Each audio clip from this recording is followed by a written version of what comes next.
बहुत हो गए, कोई याद नहीं रखता। लेकिन उस राजा को याद रखते हैं जिसने अपने पिताजी के वचन के पालन के लिए 14 वर्ष वन में रहना स्वीकार किया। उसके भाई राजा की कथा चलती है जिसने 14 वर्ष तक अपने बड़े भाई की पादुका लेकर उनके नाम पर राज्य किया।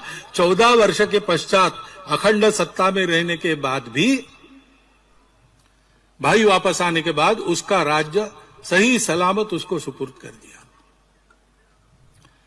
हमारे यहां धनवान भी बहुत है और हो चुके हैं, लेकिन धनवानों की कथा हमारे यहां नहीं चलती। हमारे यहां उस धनवान की कथा चलती है जिसने अपनी गाढ़ी संपत्ति को राणा प्रताप को स्वतंत्रता के संघर्ष के लिए अर्पित कर दिया। कौन कितना कमाता है हमारे यहां उसका महत्व नहीं है। पूरे भारतवर्ष में एक ऐसे व्यक्ति का नाम चलता है जिसने एक पैसा नहीं कमाया, जो कहीं पर चुनकर नहीं आए, जिनकी माताजी की चिंता करने के लिए खेतड़ी के राजा मनी ऑर्डर भेजते थे, ये चिंता नहीं कर सकते थे, ऐसे अकिंचन थे। लेकिन उस स्वामी विवेकानंद का नाम सारे भारतवर्ष में चलता है। ये स्वभाव है तब भारत है,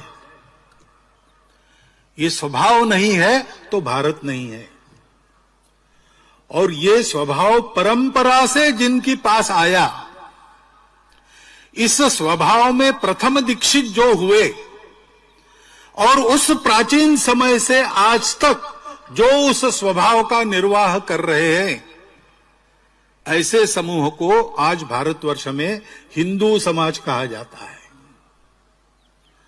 वो हिंदू समाज और भारतवर्ष एक रूप है, क्योंकि वह हिंदू समाज सारे देश की विविधताओं को एक सूत्र में चलाने वाली भारतीय संस्कृति के आचरण का प्रयास करता है।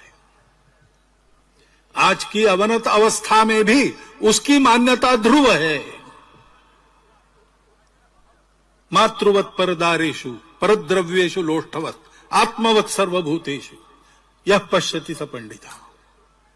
पढ़ा लिखा विद्वान समझदार आदमी उसको कहते हैं जो महिलाओं में माता को देखता है,